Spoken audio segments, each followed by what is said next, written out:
আজি উপস্থিত আছোঁ বাস্কা ডিষ্ট্ৰিক্টৰ অধীনত পাখামাৰা নামৰ গাঁও এখনত।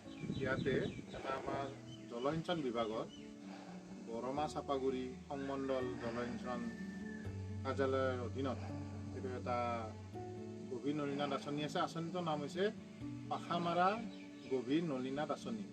আৰু এই আঁচনিটোৰ এইটো এটা পইণ্ট হয়, যিটো পইণ্টৰ নাম আনন্দপুৰ চি ব্লক পইণ্ট। আমি এই পইণ্টটোত আজি উপস্থিত আছোঁ আৰু ইয়াৰ মানে বিষয়ে ক'ব লাগিলে আমি আজি আচলতে গৌৰৱেৰে ক'ব পাৰোঁ যে এই স্কিমটো বৰ্তমান কাৰ্যক্ষম হৈছে। এই স্কিমটো আজি 2021 চনৰ পৰা নিষ্ক্ৰিয় হৈ আছিল আৰু নিষ্ক্ৰিয় হোৱাৰ কাৰণটো আছিলে ইয়াৰে ট্ৰেন্সফৰ্মাৰটো অলপ বিসংগতি ধৰা দিছিলে।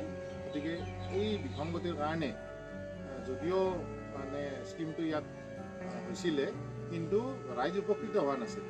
কিন্তু এইবাৰ MNR 2025-26 এই আঁচনিৰ অধীনত এই স্কিমটো আমি কাৰ্যক্ষম কৰি তুলিবলৈ সক্ষম হৈছে। ৰাইজ উপকৃত হৈছে এই কথাটো আচলতে জনাবলৈ পাই আৰু নিজে জানিও খুবেই ভাল লাগিছে। আৰু এই অনুভৱখিনি ব্যক্ত কৰাৰ কাৰণে যে এই স্কিমটো আচলতে তেওঁলোকে কেনেকৈ কি ভাবে বা কেনেকৈ কি উপকৃত হ'ব বা কি ভাবে এই বিষয়ে সেই বিষয়ে জানিবলৈ আমি ইয়াৰে স্থানীয় কৃষক সমাজৰ ফালৰ পৰা 3গৰাকী বিশেষ ব্যক্তি, এওঁলোকে ইয়াৰে স্থানীয় মানুহ আৰু এওঁলোকে ইয়াতে ওচৰে পাজৰে এওঁলোকৰে খেতিপথাৰ আছে। মই অনুভৱখিনি জানিব বিচাৰিম। আপুনি কওকচোন কেনেকুৱা আপোনাৰ অনুভৱ?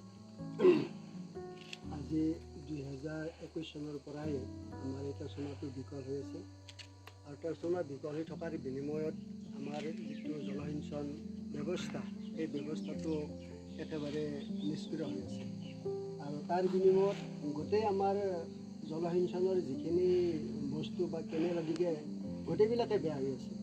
কিন্তু আজি ট্ৰেন্সফৰ্মাৰটো আমাৰ এটা নতুন ট্ৰেন্সফৰ্মাৰ লগোৱা হৈছে আৰু সেই নতুন ট্ৰেন্সফৰ্মাৰটোৰ জৰিয়তে আমাৰ যিটো পানী যোগান ব্যৱস্থা এই ব্যৱস্থাটো সফলতা লাভ কৰিছে আৰু খেতিয়কে তাত পানী পোৱাত সুবিধা হৈছে। আজি 2021 চনৰ পৰাই কেইবাবাৰো অফিচৰ লগত যোগাযোগ কৰিছিলোঁ, কৰি আমি সুফল পোৱা নাছিলোঁ।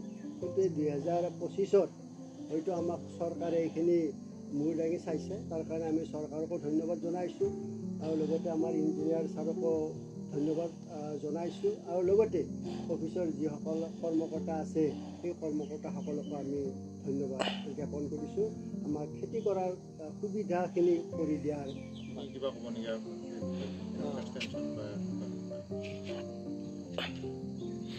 যে এই আমাৰ যিটো আঁচনি আনন্দপুৰ চি ব্লক গাঁৱত এই গভীৰ নলীনাদ আঁচনিটো আজি 2021 চনৰ পৰাই বেয়া হৈ আছিল। ইয়াত বড়ো খেতি পথাৰ আছে, খেতি কৰা হৈছে যদিও আমি ইমান বছৰে একো সুফল পোৱা নাই।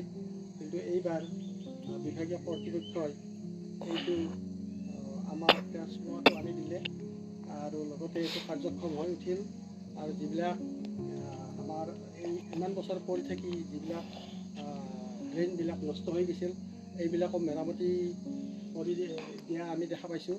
সেইকাৰণে আমাৰ মনবিলাক অলপ ভাল লাগি আহিছে। গতিকে ভৱিষ্যতে আমি ইয়াত খেতি কৰি নথৈ আনন্দিত হ'ম আৰু আমাৰ যথেষ্ট উন্নতি হ'ব।